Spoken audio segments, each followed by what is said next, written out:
And we're live. Doing stuff with them, whether it's going out to movies or going to amusement parks or watching. I love watching movies with girls, and then like talk. I love to talk about movies that I just watched with someone. It might be my favorite thing to do is to watch a movie and then gauge someone's everything about them, their perception, their intelligence, their empathy level. Like what did you take from that? This is interesting. I want to delve a little deeper on that. You're with a girl, you're watching a movie, and you have an idea of what her perception or how she receives the movie.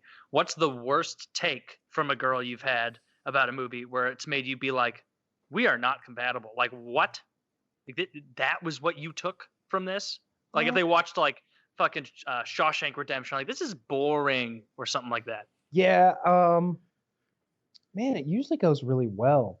And like even if the chick doesn't love the movie, I'm able to like sell them on it afterwards, and where they're like, well, you're right. Like Predator.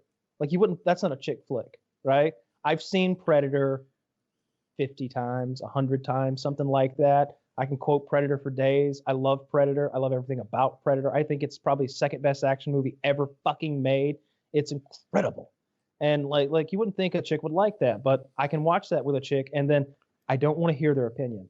I want to tell them what I took from the movie, let that sink in, and then hear their opinion. I want an informed opinion from them, because if you just look at the surface of it, it's just a bunch of muscled up dudes dancing around in the jungle shooting machine guns. But if you talk about it a little bit, there's a lot more going on.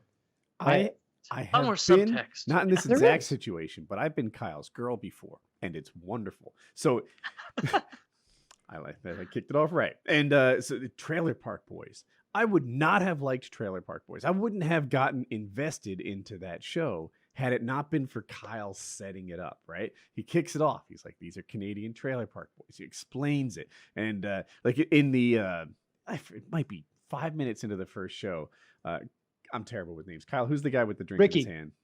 No. Oh, Julian. Julian, thank you. And Julian comes out, he gets a drink, and he's like, with the exception of one or two scenes, you will never see this character without a drink in his hand for the next 7 years. Yeah. And you're just like, whoa, really? 7 years? He's like, the continuity in this show is incredible.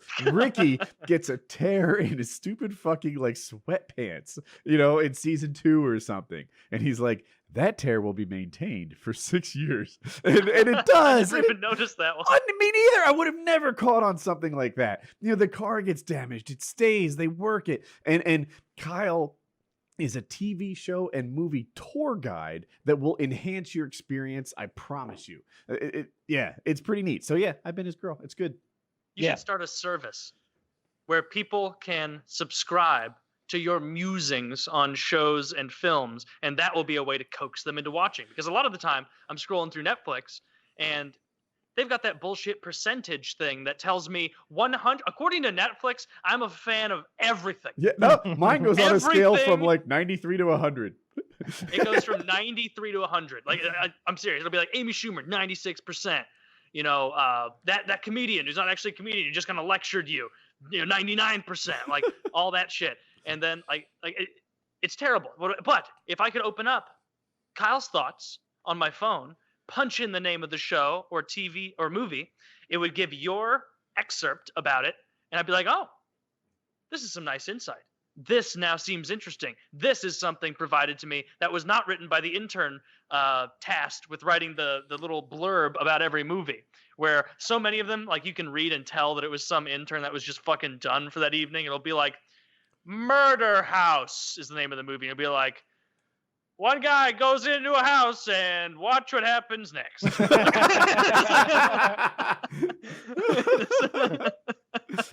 Yeah, I love that. I especially if it's a movie that I've seen a bunch of times and I know inside, like The Shining. If I'm going to introduce someone to a movie that I really truly consider like a work of art, like 2001: A Space Odyssey or The Shining or Patton or I don't know, any number of The Exorcist, something like that. If I'm going to show you like George C. Scott, when George C. Scott fucking walks out on that stage in Patton with that American flag behind him, I'm just like, we're going to start strong here. So we're not going to talk. Just sit through this speech, and then there'll be time after that. this is you ever do you know the speech I'm talking about? I don't fucking think it had the same Americans are impact. winners. We've always Oh, been winners. Patton? Yeah. from Yeah, Patton, yeah, I know exactly. The very opening scene, right? The opening scene. He's That's a standing in really front of powerful scene. it's so fucking good. That or show someone Full Metal Jacket and be like, I'm gonna do you a favor. We're gonna turn it off right after they leave camp. Don't worry, we're not going to Nam. We're just gonna watch Forrest I like Gump. both halves of that movie. To me, Oh, it's like two no, movies that incorrect. aren't that connected. But I feel like the movie goes from 10 to 8. I feel like it goes from like 9 to 1. Like the Vietnam part, maybe it's just the juxtaposition of going from really, really good movie to really, really shitty part, but it's just not good. It's not. Stanley Kubrick was a literal genius. I think they say his IQ was like 180 or something like that. Is he There's dead? so yeah. Oh yeah. There was so much symbolism in those movies and so many things from his other movies put into each of the other movies. Like in Full Metal Jacket, there is a shitload of monolith symbolism.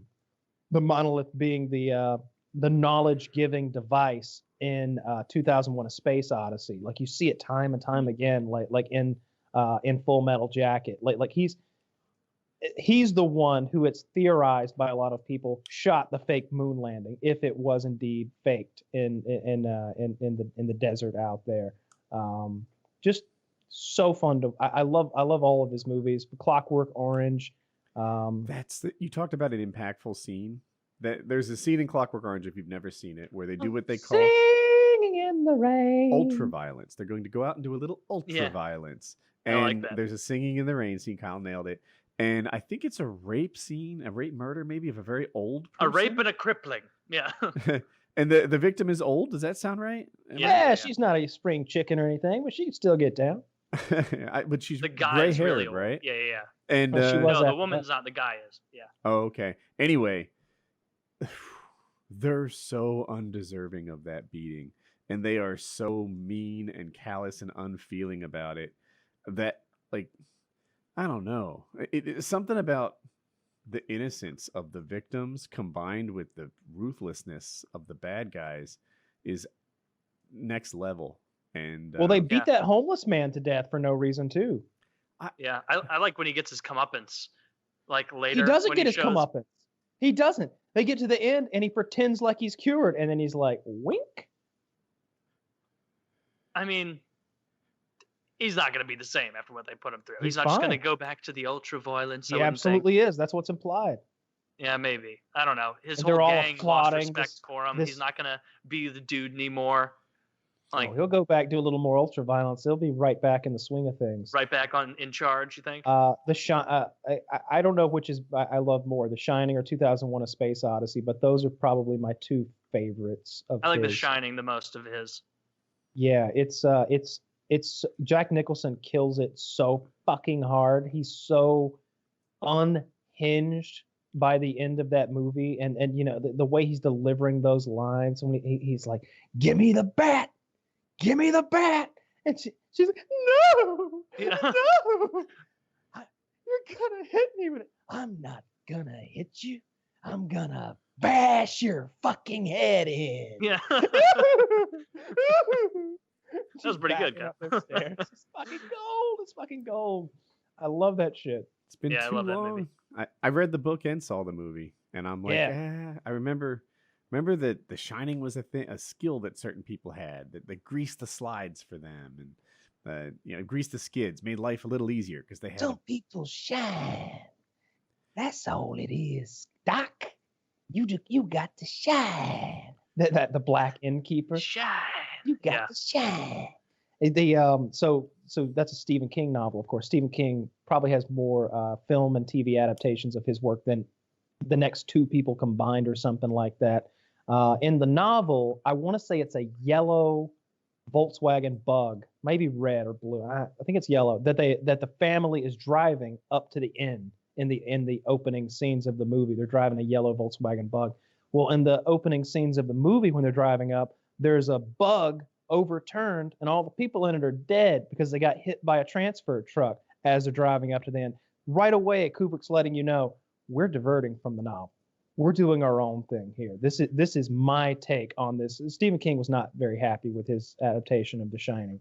It was, but it's fucking Still dope. great. Fucking brilliant. There's so much going on, so much subtext and so much like hidden meaning in a lot of those scenes. There's a whole documentary called like Room 456, I think maybe, that's about the movie. There's a documentary about the movie that's like 90 minutes long that I watched. That's fascinating, where they're trying to, there's little things like one of the major theories is that the boy has been molested by Jack Nicholson's character. And a lot of what's going on is his guilt about that. And a lot of the imagery that he is seeing is being, he's seeing it because of his guilt for molesting his son. There's theories that it's Kubrick's way of admitting to have falsifying the moon landing. There's little bits in there. Oh, that one adds up. Yeah. No, there's a lot of evidence to suggest it. The layout of the hotel is literally impossible. Like when you watch how the camera moves around, it's an impossible three-dimensional space. It couldn't possibly exist the way that is shown to the camera. It's what like, part whoa, are you whoa, talking about? Do you know? you're going down like a hallway, and you turn into a room, and that in the back of that room there are open windows that open to the outside, but that would be impossible because you just walk down a hallway that should be there. There should just be a wall there. There's no way for there to be an exterior window where there is one. And it's not a mistake. First of all, the man didn't make mistakes. He just didn't make mistakes. And second of all, like there are several of those. Like you're upstairs and then you're downstairs. You're Clearly, downstairs. if a window doesn't belong there, it probably means he faked the moon landing. No, the moon landing faking it Two, is three. Yeah. that symbolism is depicted in things like the rocket ship on Charlie's shirt and the JFK lookalike who's turning who's hiring Jack Nicholson's character at the beginning with the American flags on his presidential like desk and the windows behind him. Ready Player One touches on a lot of these, I feel like. I don't I'm not remember. familiar with that. I watched it, but I don't remember very much of it. Yeah, it does. It was a pop culture like smorgasbord. Yeah,